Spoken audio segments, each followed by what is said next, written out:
Hello from Dubai. If you watch and listen to the previous episodes of AVIAPRENEURS podcast, you will note that I have talked and hosted many aviapreneurs and aviation professionals from many countries around the world, from Europe to Africa, North America to the Middle East. And today I'm very happy that I'm having my first guest from the lovely Latin America, Mr. Frederik Jacobsen from Colombia. Good morning, Fredrick. Thank you for joining me today. Good morning, Adnan. It's really a pleasure to be here today. Thank you very much. The pleasure is ours. So this is Adnan Baranbo, and this is a new episode of AVIAPRENEURS podcast. The topic of our episode today is about how to start and run a successful airline. And who is better than Mr. Frederik Jacobsen to discuss and talk to us about this topic. Mr. Frederick has more than 35 years of experience in the airline industry. He started his career with Lufthansa in Bogota, and then he was the country manager for both UPS and later DHL in Colombia and in Venezuela. During his career, he started and he's managed many cargo and low-cost airlines, including as CEO and as a president, including Avianca Cargo, Viva Colombia, Lineas, Aereas, Suramericanas, and Arajet in the Dominican Republic.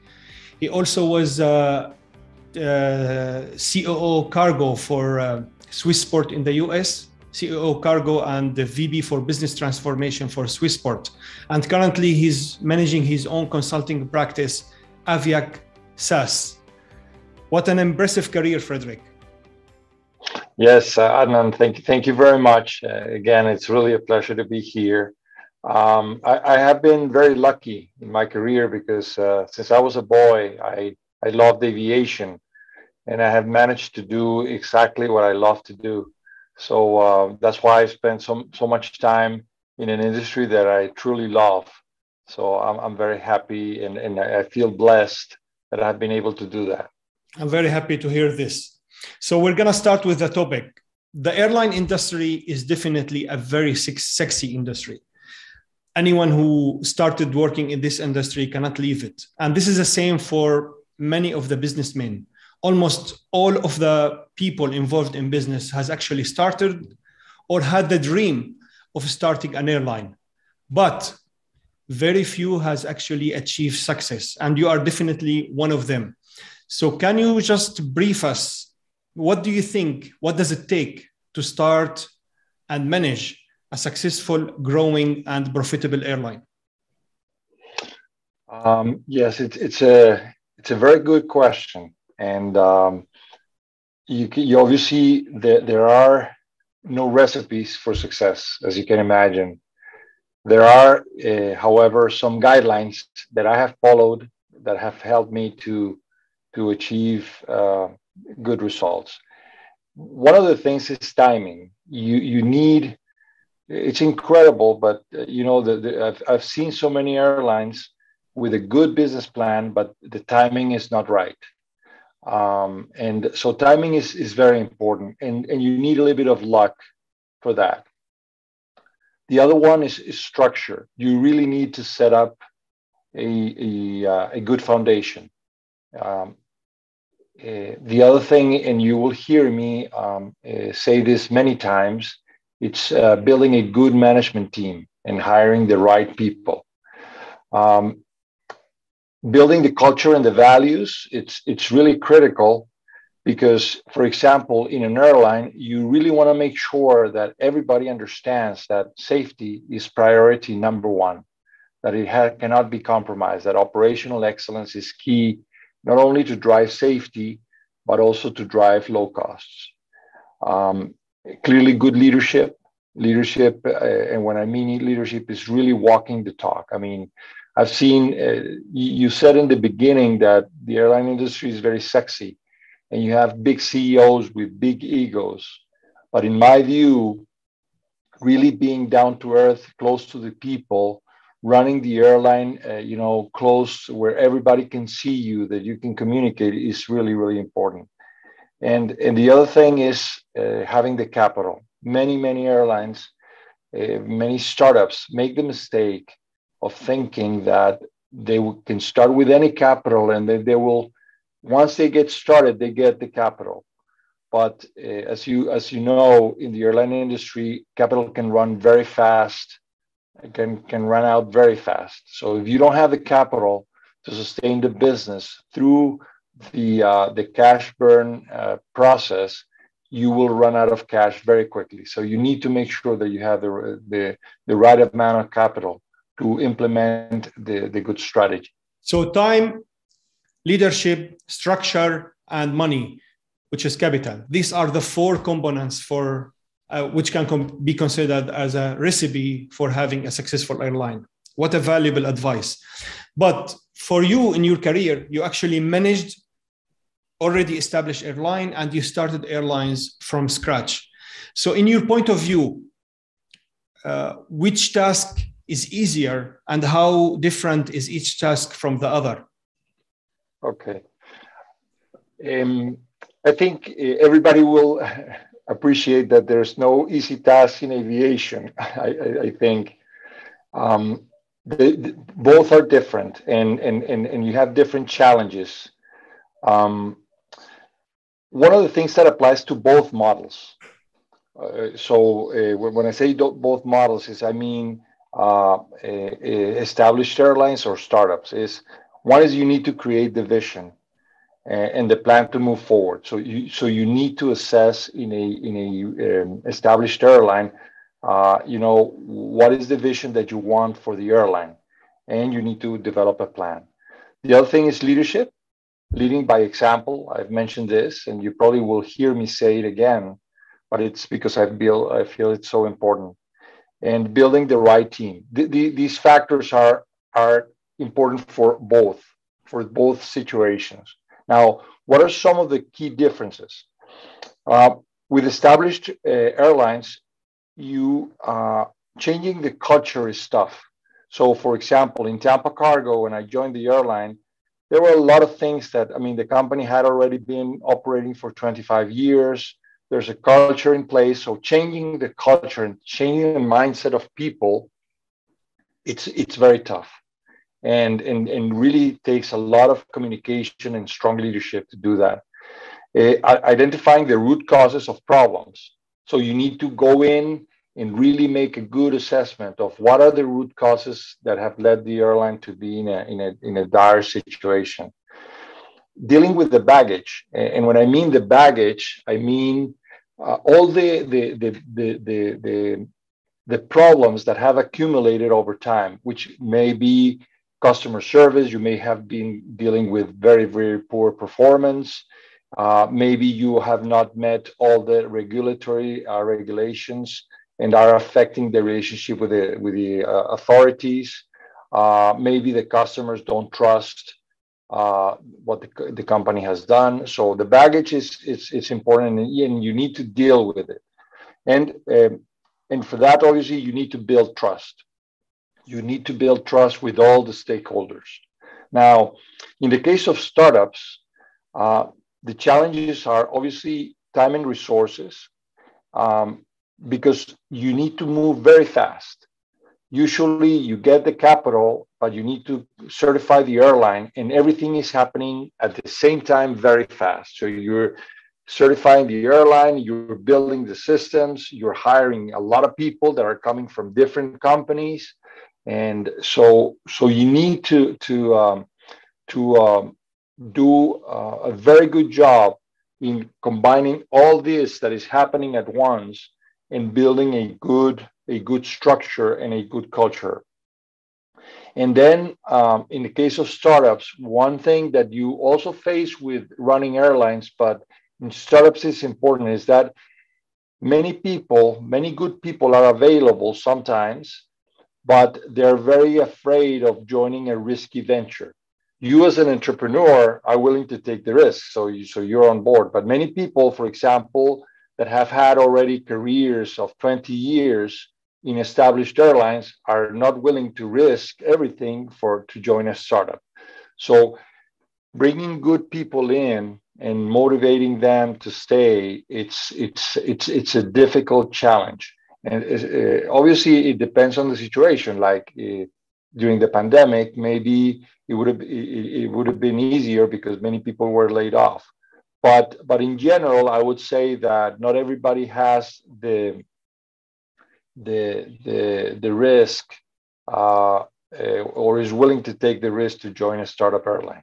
Yeah, risk averse. Not all people are actually risk averse. Yes. So you highlighted many times the importance of the team in making or breaking the airline. You consider looking at your LinkedIn profile, I see that you have set for yourself a very challenging mission, which is building high performance teams and empowering people to achieve success. But when we look at the current status of how business is being run, we see that technology is currently driving change.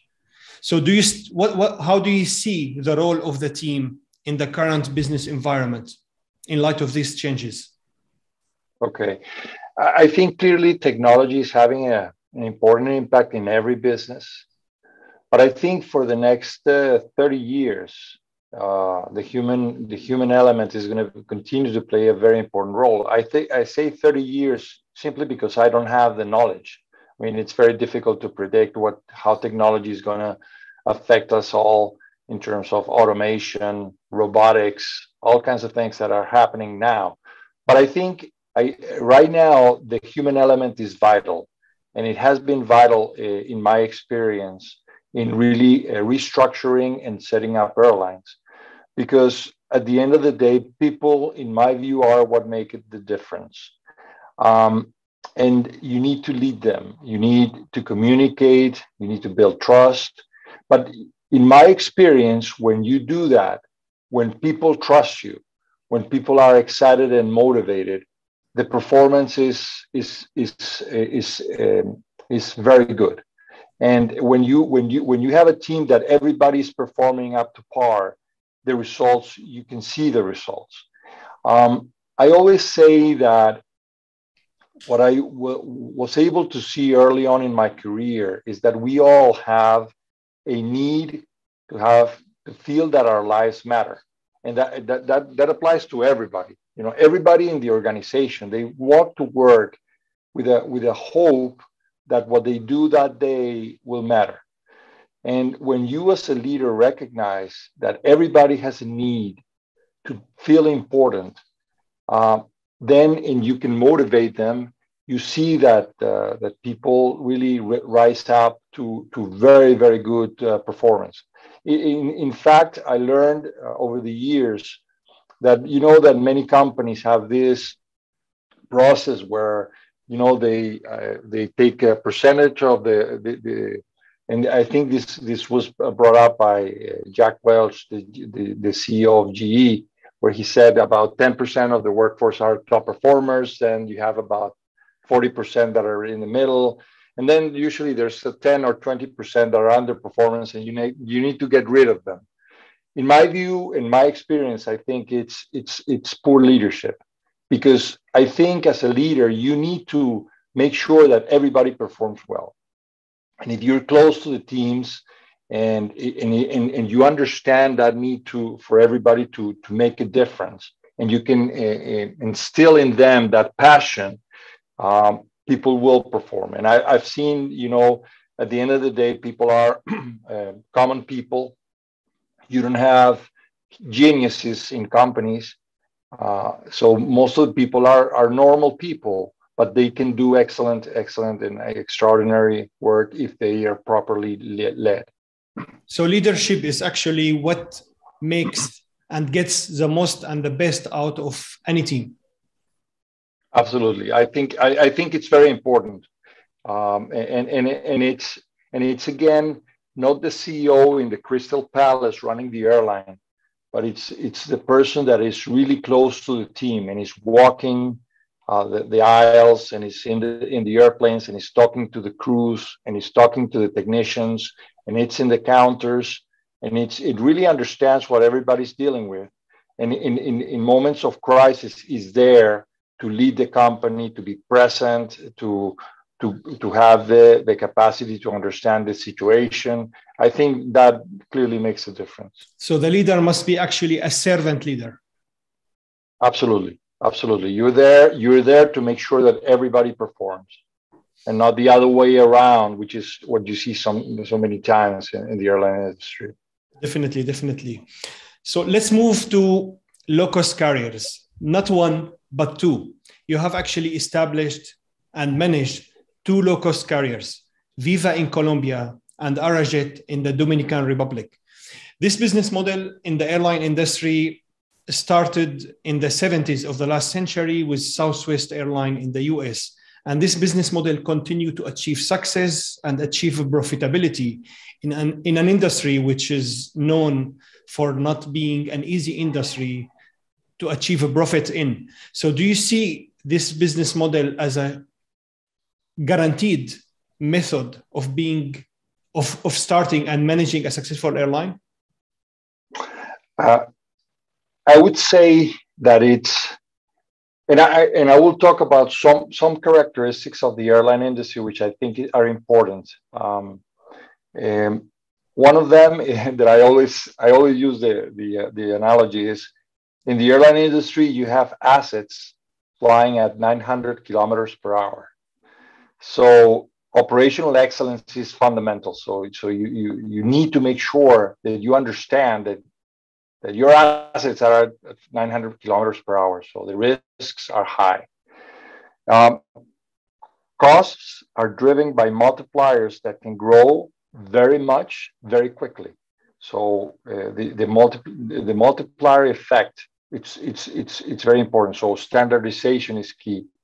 And then transportation is no longer a privilege. The majority of the people want to fly cheap.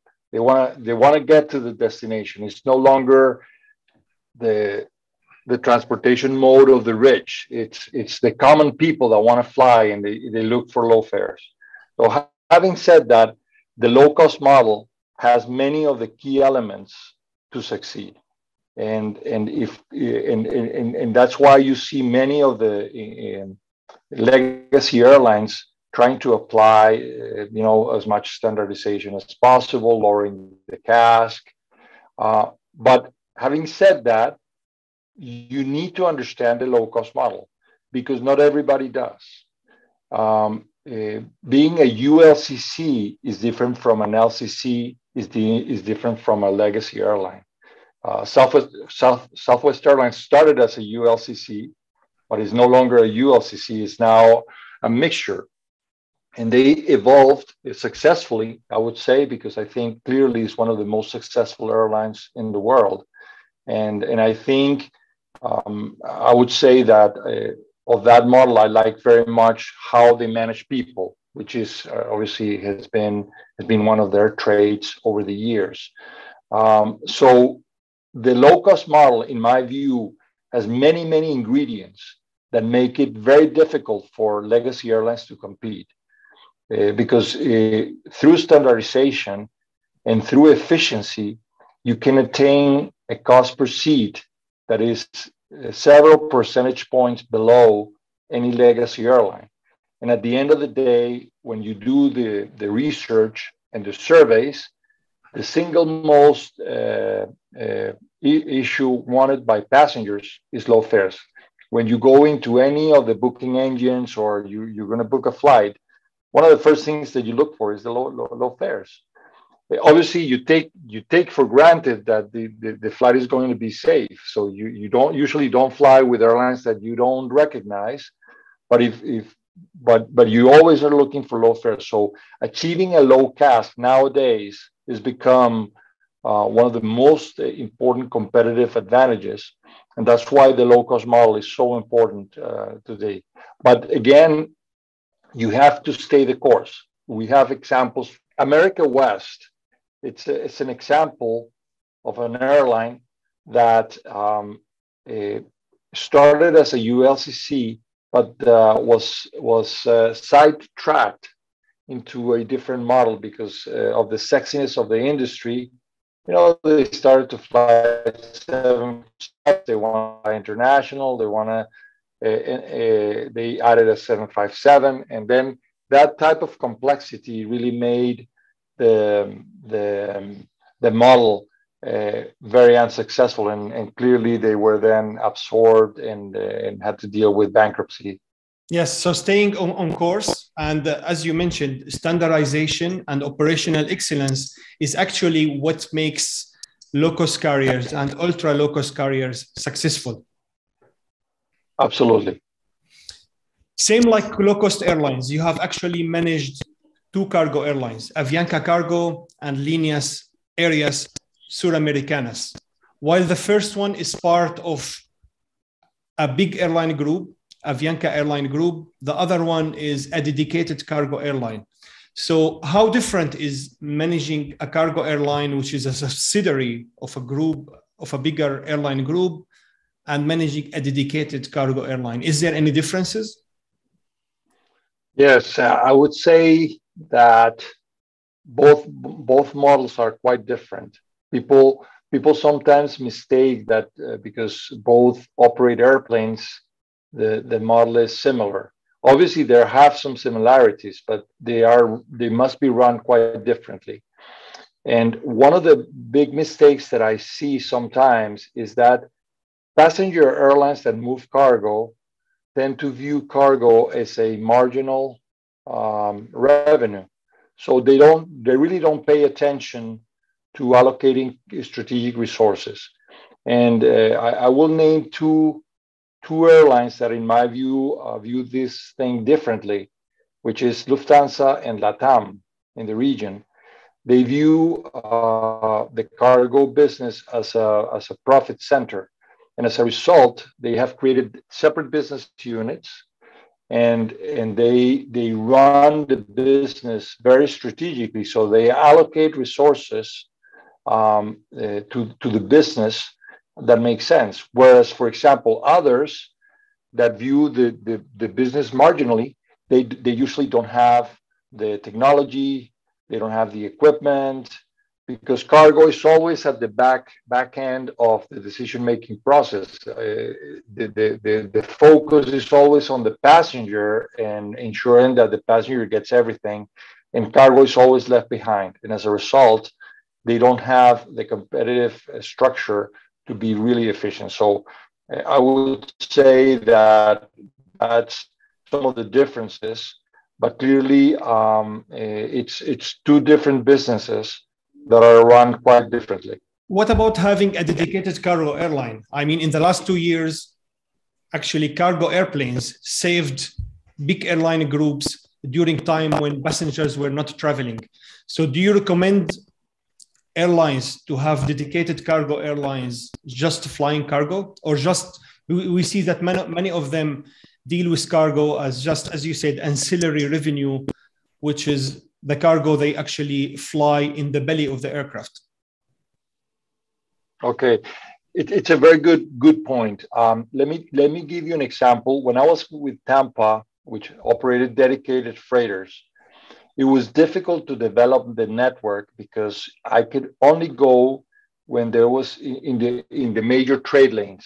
So I could not develop small and medium trade lanes because I could not fill the 767 or the DC-871. When airlines have bellies, it's very interesting because they can combine the belly space and develop networks until they are mature enough that you can put in a freighter. And obviously the larger freighters are key because obviously they are able to give you the lowest unit cost. So it really depends, to answer your question on the strategy. I mean, for some airlines, cargo is very important. I think it's going to be given how e-commerce is growing in the world. So clearly having a cargo unit is now very important in my view. But for example, some ULCCs that operate very, very quick transit times, that are very, very focused on the passenger, may find that a cargo operation can create some problems. For example, not managing the cargo right, and for example, a liquid spill on a belly that can delay a flight, poor management, delays because the cargo is not ready. And again, I think one of the issues in my view is that if many airlines are considering managing cargo, maybe one option is to outsource the cargo portion, especially if they're focused on generating the lowest CASK for the passenger. So you don't mix the cargo business in there that can create a higher CASK or unit cost. So it really depends on the strategy. But in my view, those airlines that have cargo have a competitive advantage because they can given where cargo and logistics is heading, having space to move cargo, it's going to be very important in the coming years. Today, we have talked about many business models for the airline industry, and some business models are more successful than the others. So in case airlines decided to change the business model, this definitely requires a change of strategy and require restructuring. From your experience, for example, your experience in Tamba Cargo and Avianca Cargo, what are the key ingredients for the successful restructuring and the transition of airlines between a business model to another? I'm going to talk about the DNA because I think it is not as easy as saying, oh, I've been a legacy airline, now I'm going to be a ULCC. And the way I'm going to do it is I'm going to increase the density of passengers in my flights. I'm going to reduce the pitch. Because again, I think the ULCC model starts from a consciousness of really operating at low cost. To give you an example, when we started Viva Colombia, our offices were in a warehouse where there were no offices. We all had our booth. I was working and everybody could see me. I didn't have an office and it was very cheap. You compare that with legacy airlines that have beautiful offices in expensive neighborhoods, or not expensive neighborhoods, but in places where real estate is expensive.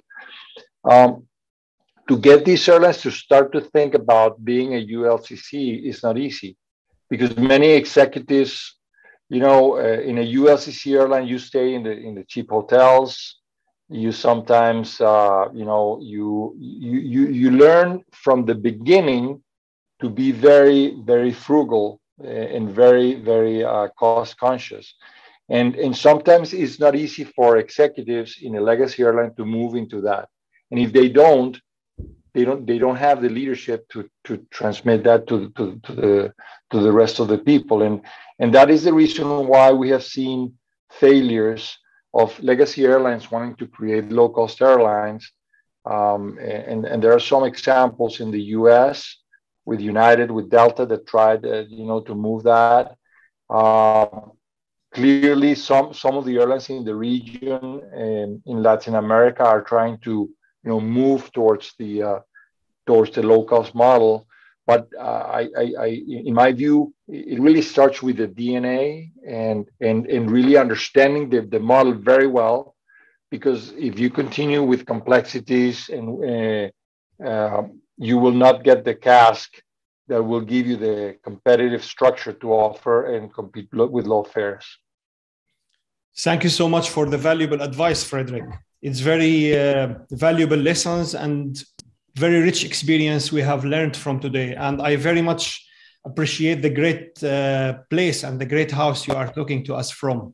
It's a place 8 hours from Bogota, you told me, right? What's the name of the city exactly? It's called Bucaramanga. Wow. It's probably one of the top 8 cities in Colombia. I think it's probably number 7 or 8 in terms of population. It's located very close to the Venezuelan border on the eastern part of Colombia, kind of northeast a little bit towards Venezuela. The architecture and the nature around looks fabulous. I really envy you. Enjoy your time. No, yes, thank you. It's absolutely amazing. It's really been a pleasure, Adnan, and I'm very glad to connect. And feel free to contact me anytime. And I wish you all the success with your blog. I think it's great. I was able to see some of the interviews you've done in the past, and they're really great. What a pleasure to hear. What a pleasure. And hopefully, Yeah, and hopefully when I have the chance to visit Dubai, Dubai, more than I welcome. would love to meet you personally. More than welcome. One last question, please. Many of the listeners to the podcast, including myself, we always have a dream of starting or running an airline, like all the aviapreneurs. However, this is a very challenging mission. What recommendation, what advice do you give to the aviapreneurs and the aviation professionals who are willing to actually climb the corporate ladder and reach that position? What should they do? Okay. I would say, when I was in college, that was my dream. I wanted to start my own airline. And I think it's a step process where you need to believe that you can, and you need to have the vision where you want to go. And the rest is really, very strategically work through the process of learning, because you need to learn and understanding what it takes to start an airline. In my case, for example, one of the things that was very valuable for me is that you mentioned in the beginning, I worked for Lufthansa. I started as a flight dispatcher. I had a college degree, but I wanted to learn the business from the ground up. So my first job was as a flight dispatcher, and it gave me the opportunity to learn the business on the ramp, and it was very valuable throughout my career. For me, I've been blessed that I've been able to do everything in the airline industry, and starting with, I've even been with Swissport, a ground handler, and have been in revenue management, in finance, in human resources, in operations, which is vital, understand maintenance. So really understanding how an airline works in all areas gives you a very round perspective of the business, which in my case was very, very important to moving forward and making a dream come true of starting an airline. Thank you, Frederick. I really appreciate your time, and I look forward to meeting you in person. You are more than welcome to visit us here in Dubai, and I wish you all the best. Enjoy your holiday. Thank you very much, Adnan. It's really a pleasure meeting you, and good luck with your program. Thank you. Thank you, fellow aviapreneurs. I'm sure you have enjoyed today's episode like I did. We have learned a lot of lessons, and I look forward to seeing many of you starting successful airlines following Frederick's advice. Have a great day and see you next week.